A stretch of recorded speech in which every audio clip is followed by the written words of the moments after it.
Hello guys, karong adlaw mangita og costume for United Nation. Unsa ba ang United Nation? Ang United Nation sa Tagalog gitawag og nagkakaisang bansa. The UN is an international organization that aims to peacefully solve world problems.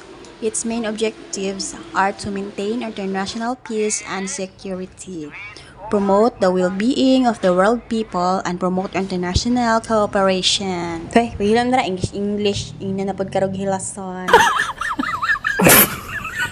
So, mao na guys, ang mga tao nga wala nalipay sa imong mga achievements sa life, kay mao na maglabay sila og mga sakit nga mga words dira sa imuha. And then, pag magpa-apekto ka sa ilaha, malipay na sila.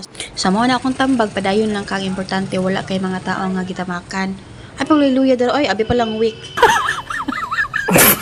O karon nga adlaw guys, mangita ako og costume sa akong duha ka anak para sa United Nation. Kay nani bitang mga mama no, maning kamot jud nga mga kapila tong mga anak no, kay syempre dako na ko kinigrado no, performance task tagod na nila. So ako naan nga instead na mag-rent ko og costume worth 300, pinakababa yata ang 300, tapos pinakamalang ang mga bongga-bongga maabot na naabot na og tag 2K. So duha man ang akong anak, so times 2 for na ako na mangukay na lang ko, and then akong parentahan para makabawi ko sa gasto. Remember the day that you here with me nga diri ko last year nakapalit ko og 150 nga costume for United Nation. So mo to akong gibalikan, ngita ako og mga pair dito. Ako na balag pares-pares no, kana materno pod siya. Og di na ako i-video guys, kay lisod kay mangukay nga magunit og cellphone. After okay kaon na pod para ma-charge on. And tada, preparation na ato nagipanghabot tong mga karaan nga mga gowns no, kay para picture na to usab ug atong i-post kay para makita na pud no. Alangan maningkamot man ta makabawi sa tong gasto. Mariskarting na yarn. Nanay na jud dito ang trabahoan ni, murag pag-u pa man tong panahon nga nag-uyab-uyab pa ta. Wow. Oh my God! Wow! And then pag human og prepare tanan ato nang labhan kay basin na nimaw na ng mga kigwa. And after all these years, pinaabtik, human ako panlaba. Muna tanan ng mga costume guys, naman ko yung mga 12 costumes nga collection. Ang akong bagong pinalit is dunga lang jud siya kabuok. Muna siya ang Korean. Okay ba guys? Approve. So, syempre, pagkaugad sa pedugayon, di atong plansyahon para masamot og kawaw. Dagang mo renta. Og dili lang dahil ang akong duha ka anak guys ang mag-celebrate og United Nations sa ilang school, pati po dahil ang akong mangod. So, mo to, gibuhatan ako siya og sash nga DIY lang. Kay for presentation lang man nila sa school, dili man sila contest.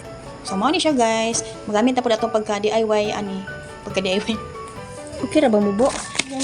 Kini akong gibuhat guys na sash is kauban-ban lang ni siya nga akong gikat para nalang gyud siya sash, and then kining red na giporman ako og letter mo ni siya ang sobra sa mga anak nako atong entrance nila nga pumpom. And then kaning dress na ilang gisuot inukat ni sa akong mama dito sa kaban sa ilang balay tagupang kay ang akong mama.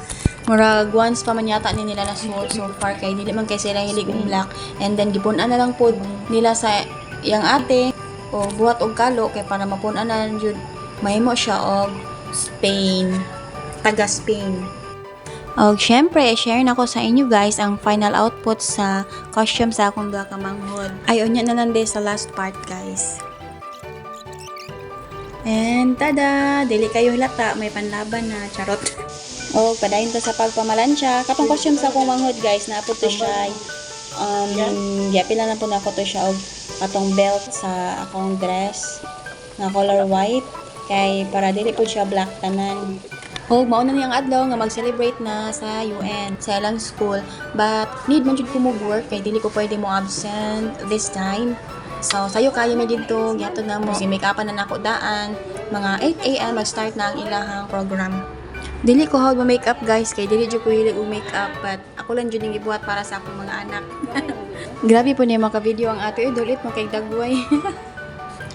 Special thanks po di ay sa nagbantay sa akong eldest, iyang tita Ella, nagbantay kay Zephora, og nagbantay kay Bella, si Auntie Niknik. Salamat kayo sa inyo ha. E mo ni ang final output guys. Akong eldest, nara, iyang manghod, si Bella, isa ka manghod nako si Ella, Og kani si Aya. Mangod pud na ako naka-black. Ug manghinaot ko nga nakakuha pod mo og ideas dire sa akong vlog nga tanan butang pagustuhon jud nimo kay naa jud pamaagi. Gamitan sa pagampo sa Ginoo nga i-guide kaniya sa tanan nimong mga plano. Salamat sa paglantaw, guys!